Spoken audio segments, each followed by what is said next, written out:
गुरुर्ब्रह्मा गुरुर्विष्णु गुरुर्देवो महेश्वर गुरु साक्षात् परं ब्रह्म तस्मै श्री गुरुवे नमः।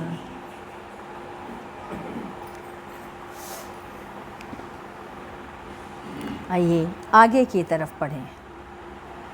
यही चावल के हांडी पर ढकना रख दिया गया तो वाणी समाप्त। यह शुद्धाशुद्ध माया हो गई।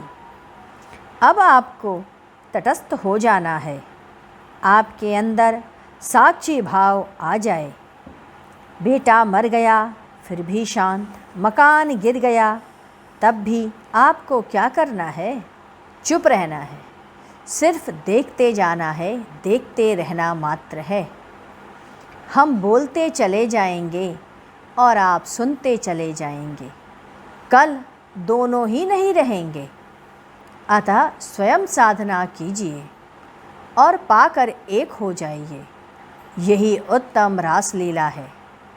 मैं तुम्हें ज्ञान दे रहा हूँ। तुम चेतन से युक्त हो रहे हो, उस रास का आनंद ले रहे हो, तो तुम सो नहीं सकते।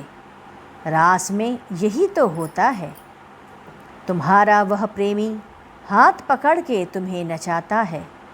गिर जाते हो वह देखता है, फिर तुम्हें उठाता है, तुम स्वयं नाचने लग जाते हो। हम सब उस बटुली के पात्र हैं। जानने की क्षमता, ग्राह्य करने की क्षमता नहीं। जब तक चेतना नहीं प्राप्त होती, आप में, आप चावल में के दाने में और आप में भेद नहीं आएगा। इसलिए उस तरफ मुड़ जाइए और उस रास में डूब जाए। इसके बाद 26 मई सन 1994। आज हम सब ने आसन किया। गुरुदेव ने हम लोगों को विपरीत करणी, सर्वांगासन, मत्स्यासन और चक्रासन करवाया। हम सब इन आसनों को कई सेट में किए। गुरुदेव ने कहा, जीव, प्रकृति और भगवत सत्ता अनादि है, सनातन है। गुरुदेव ने पूछा, ऊपर क्या है, नीचे क्या है और बीच में क्या है? सब शांत थे। उन्होंने स्वयं ही इसका उत्तर दिया। ऊपर संस्कार है, नीचे संस्कार है, दोनों में गति है और मध्य में भोग की स्थिति है। सुख और दुख दोनों का भोग। सुख मिलेगा तो दुख भी मिलेगा। संत कहते हैं हमें सुख नहीं चाहिए।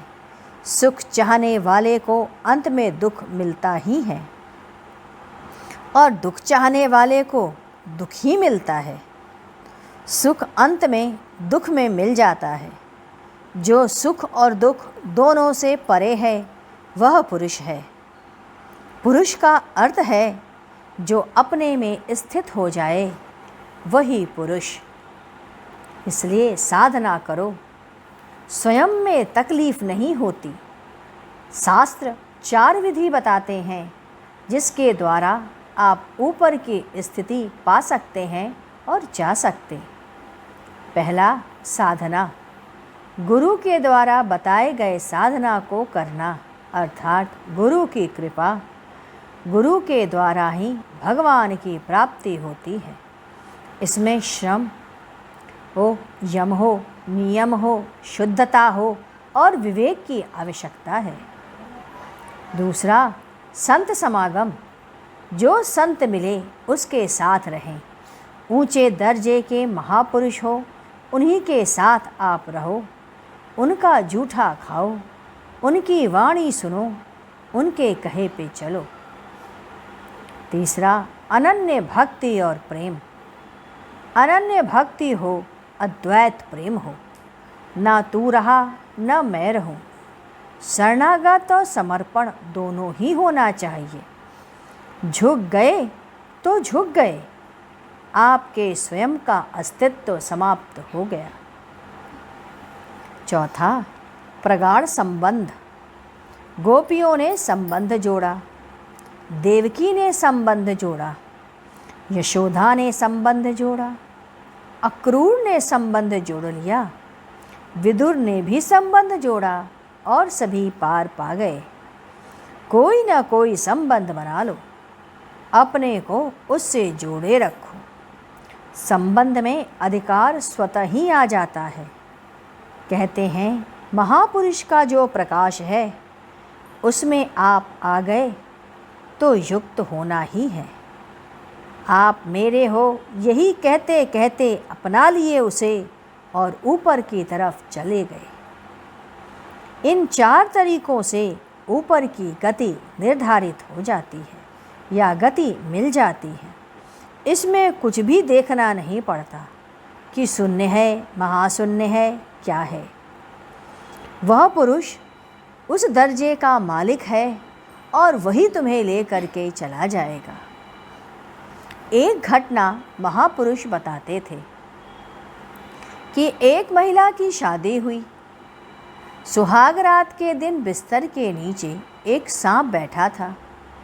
उसने उसके पति को काट लिया और पति मर गया। वह बोली नहीं। उसने सोचा यह काल है। उसने रोई भी नहीं, समझदारी की। माता पिता ने उसे समझाया, बेटा कुछ भी नहीं हुआ, स्पर्श भी नहीं हुआ, तू दूसरा विवाह कर ले।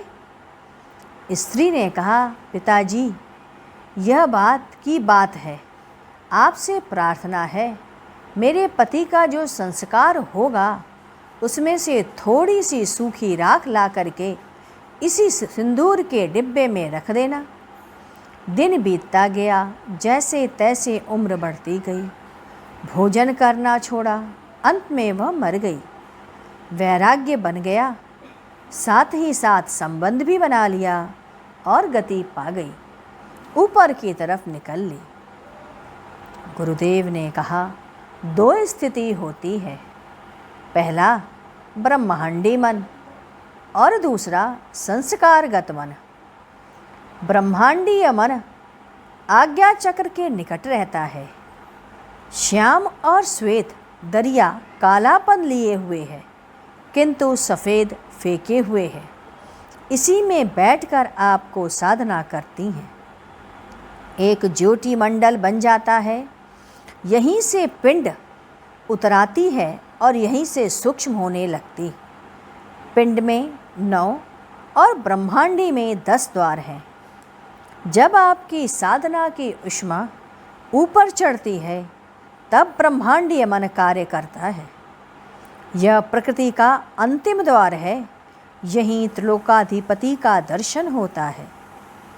ब्रह्मांडीय मन अंडाकार होता है। जब आप अपने स्व को खो देते हैं परंतु मान रहा हूँ कि खो गया है, यह शक्ति ब्रह्मांडीय मन के द्वारा ही कुंडलिनी में जाती है। जब आप शून्य हो जाते हैं, शून्यता से सभी प्रारंभ होता है और शून्यता में ही समाप्त हो जाता है। कुंडलिनी धीरे धीरे उत्थित होती है और सहस्त्रार्थ पे समाप्त हो जाती। यहीं गुरु की कृपा होती है। तब गुरु कहता है सूक्ष्म हो जाओ, वहीं से बकनाल की स्थिति में पहुंचना है।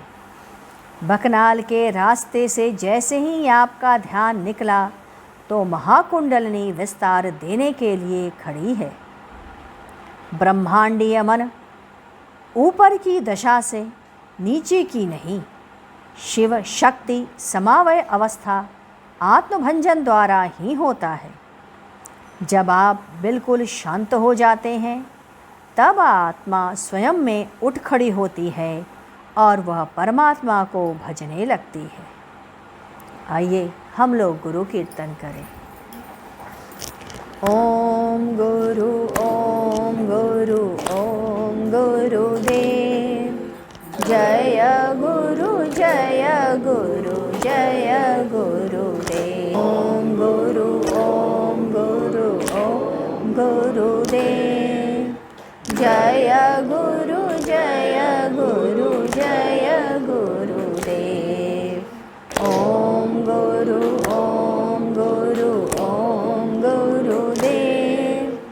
जय गुरु जय गुरु जय गुरुदेव। ओम गुरु ओम गुरु ओम गुरुदेव। जय गुरु जय गुरु जय गुरुदेव। ओम गुरु ओम गुरु ओम गुरुदेव। जय गुरु जय गुरु जय गुरुदेव। ओम गुरु ओम गुरु गुरुदेव। जय गुरु जय गुरु जय गुरुदेव। ओम गुरु ओम गुरु ओम गुरुदेव। जय गुरु जय गुरु जय गुरुदेव। ओम गुरु ओम गुरु ओम गुरुदेव।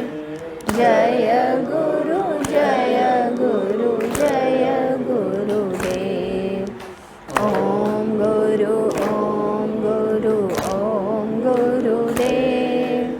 जय गुरु जय गुरु जय गुरुदेव। बोलिए सद्गुरुदेव महाराज की जय। सद्गुरु तुम्हें शत शत नमन। सद्गुरु तुम्हें शत शत नमन। सद्गुरु तुम्हें शत शत नमन।